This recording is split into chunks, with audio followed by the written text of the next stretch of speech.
Arson down. The time commitment that it takes to be a volunteer is significant. There's over 180 hours worth of training that needs to be done before a volunteer firefighter can be a volunteer firefighter. And doing that training within a period of time where you're balancing work, balancing family, and balancing whatever hobbies you have at home can be extremely difficult.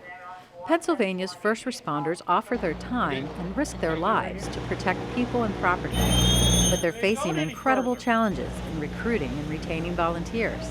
In fact, the Commonwealth had nearly 300,000 emergency responders in the 1970s.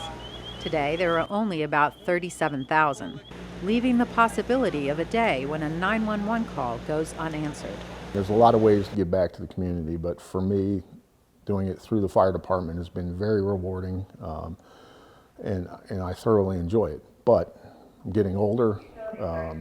We need younger people to get interested in it and stick with it. A commission was created to study the problem and recommend solutions.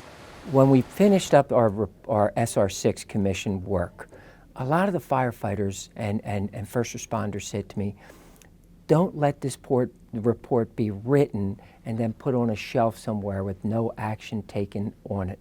And I made a commitment to them that we were going to get as many of these recommendations passed into law as possible.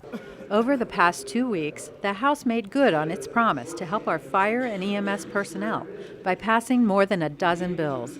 Among the benefits are tax breaks and tuition assistance to recruit and retain members, as well as ways for companies to access more money for equipment and training. Since the 1970s, we had a force of about 300,000 volunteers. That has now dwindled down to about 38,000. So a number of these programs are structured, introduced through these legislation package to not only retain the 38,000 that we have, but to increase those ranks with some of the benefits that are associated with it. It's completely flattering to be recognized by so many pieces of legislation through the House, and knowing that, hey, people are going to start looking out for us and have a vested interest in making sure that we succeed.